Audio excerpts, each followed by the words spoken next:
Xo'p, assalomu alaykum bizni smartphone kuzatuvchilari va o'quvchilari. Bugun bizda eksklyuziv intervyu.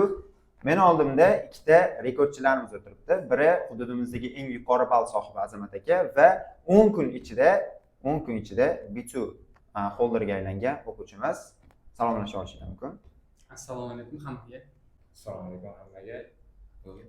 Xo'p, Azamat aka, sizga savolim mana hududdagi eng yuqori ball sohibiga aylandingiz. Taassurotlar qanaqa? Xo'p, imtihondan taassurotlar yaxshi. May oyida bilasizlar juda ham ko'p o'quvchilar topshirishadi matlevel imtihoniga. Va kimdirlar misol uchun adolatsiz baholashadi yoki men kimdir speakingga yoki writingga past baho qo'yadi deb o'ylaydi, lekin aslida hamma narsa reasonable bo'ladi, ya'ni hamma demak tekshirilishlar yaxshi bo'ladi. Menda ham hammasi yaxshi bo'ldi.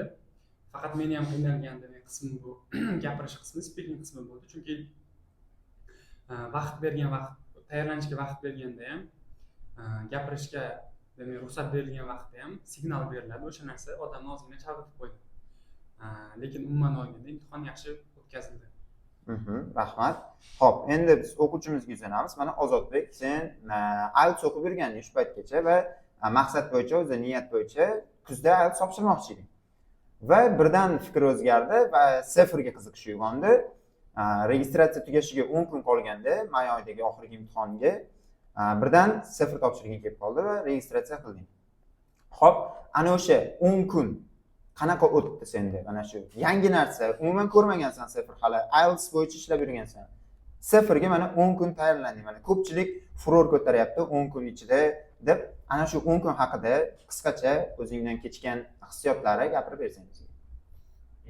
10 kun sefer imtihoni juda ham kam muddat, lekin qo'limdan kelgancha harakat qildim va oxirida yaxshi natija oldim deb o'ylayman. Albatta yaxshi natija. Mana chunki IELTS bilan sefer bir-biriga juda ham teskari narsa. Mana Azamat aka aytib o'tgandek, writing va speaking qismida turli xil o'ziga yarasha farqlari bor. Shuni hisobiga IELTS va sefer bir-biridan farq qiladi va 10 kungina tayyorgarlik evaziga bu qoniqarli emas. Bu B2. Hozir B2 xohlagan universitetga bemalol o'sha asosiy blok bo'ladimi, yopib beradi. Bu albatta muvaffaqiyat. Xo'p, Azamat aka, endi sizga yuzlanamiz. Mana ko'pchilik aytadi, o'zingiz ham yuqorida aytib o'tdingiz, may oyi haqiqiy seferchilar, multi-levelchilar uchun qirg'in oy hisoblanadi. Chunki hamma abituriyentlar, hamma tayyormi, tayyor emasmi, mana shu may oyida imtihon topshiradi.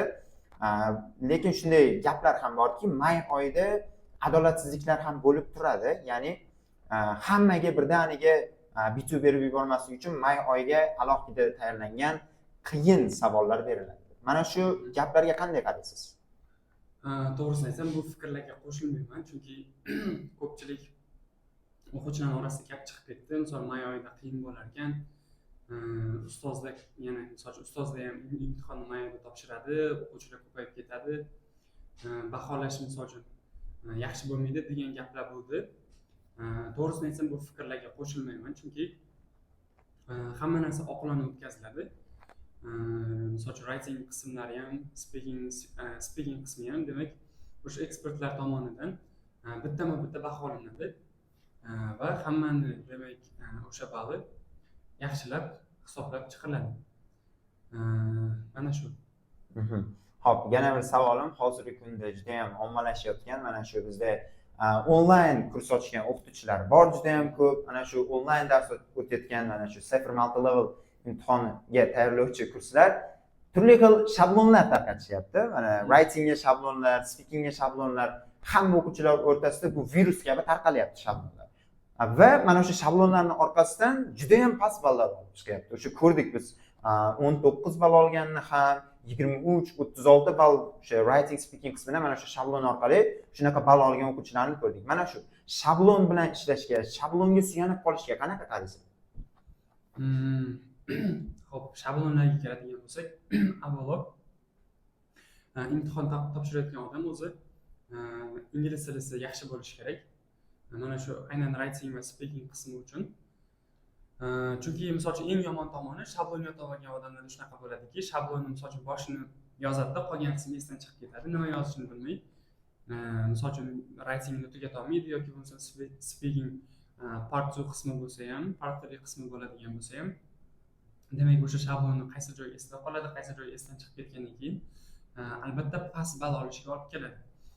Va albatta o'quvchilarning o'ziga nisbatan bo'lgan ishonchini ham bu narsa tushirib olishligi mumkin. O'shaning uchun avvalo o'zi tayyorlanishi kerak. Endi agar vaqt bilan muammo bo'ladigan bo'lsa, vaqti juda ham cheklangan, ozgina bo'lsa endi boshqa yo'li yo'q, shablon yodlashdan boshqa yo'l qolmaydi ularga. Mana shunaqa vaziyatda ishlatish mumkin, lekin umuman olganda o'quvchilarning o'zi yaxshilab tayyorlanishligi kerak. Fikringizga qo'shilaman, yana qo'shimcha qilaman. Shablonga to'xtaladigan bo'lsak, mana shu ko'p joyda tarqalib ketgan shablonlar ko'p o'quvchilar o'rtasida tarqalganda, bu hamma o'sha bir xil shablonlarga ishonib qolgan. Endi tasavvur qilinglar, ekzamenerlar ham odam, inson, ular ham o'sha essaylarini, writingini, speakingini baholab o'tirgan odamda hamma bir xil shablon yodlab kelgan bo'lsa, bir xil shablonga yozib kelgan bo'lsa, hamma essaysi bir xil, hamma speakingda o'sha part 2si, part 3si bir xil shablon bilan bo'lsa, bu albatta ekzamenerlarga ham yoqmaydi va ballni tushishiga olib keladi. Shuning uchun yana bitta narsa aytmoqchi edim.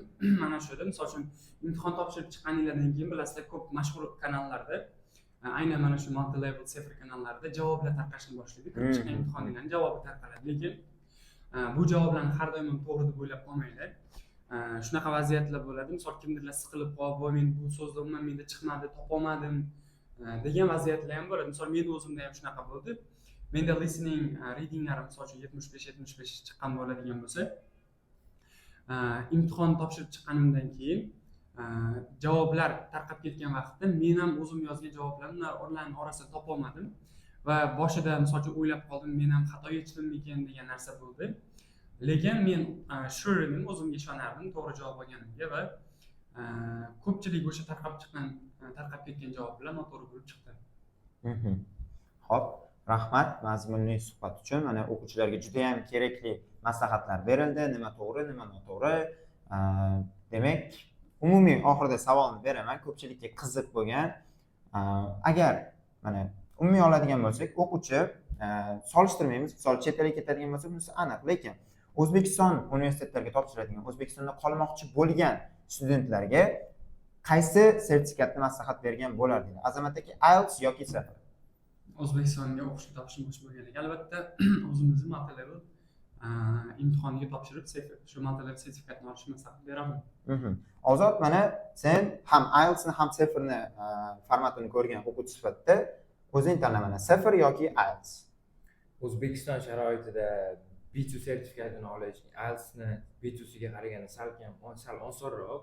Shuning uchun ham O'zbekiston sharoitida Cefr sertifikatini olganimiz afzalroq deb bilaman. Rahmat. Sizlar bilan Smartzone TV bo'ldi. Keyingi intervyularda ko'rishguncha. Ciao for now.